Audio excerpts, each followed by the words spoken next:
খালি বলেছে পায়েসে মিষ্টি নর্মাল দিতে। তুমি এখানে থাকলে তো মিষ্টি কম খাও, এখন তুমি এখানে নাই তাই সবকিছুতে মিষ্টি দিতে বলে বেশি। এত দুষ্টু হয়েছে। ঈদের আনন্দ, পরিবারের হাসি আর আপনজনদের ভালোবাসা সবকিছু ছেড়ে জীবিকার তাগিদে দূরদেশে কাটে লাখো প্রবাসীর জীবন।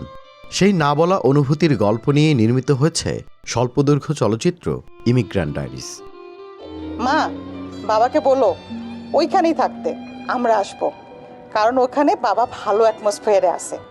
জন কবির ও সাদ আল আমিন পরিচালিত চলচ্চিত্রটিতে অভিনয় করেছেন জায়েদ খান এবং বিশেষ মুহূর্তের উপস্থিতি ছিল নিউ ইয়র্ক সিটির মেয়র জোহরান মামদানির।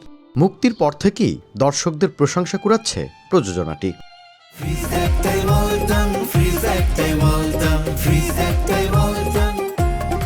বিশেষ করে কোনো সংলাপ ছাড়াই শুধুমাত্র চোখের ভাষা, মুখের অভিব্যক্তি আর নীরব অভিনয়ে প্রবাসীদের আবেগ ফুটিয়ে তোলার জন্য বেশ প্রশংসিত হচ্ছেন জায়েদ খান। চলচ্চিত্রে উঠে এসেছে ঈদের দিনে পরিবারের কাছ থেকে হাজার মাইল দূরে থাকা মানুষের নিঃসঙ্গতা। অপরদিকে ভিডিও কলে প্রিয়জনদের মুখ দেখে ক্ষণিকের স্বস্তি খোঁজা, সন্তানের হাসি কিংবা দেশের উৎসব আয়োজন দেখতে দেখতে অজান্তেই ভিজে ওঠে চোখ।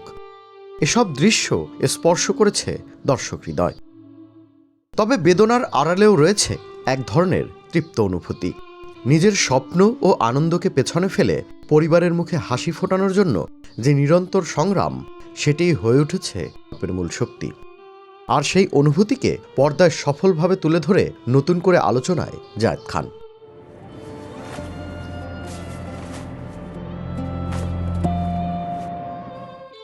Tanvir Limon, channel I.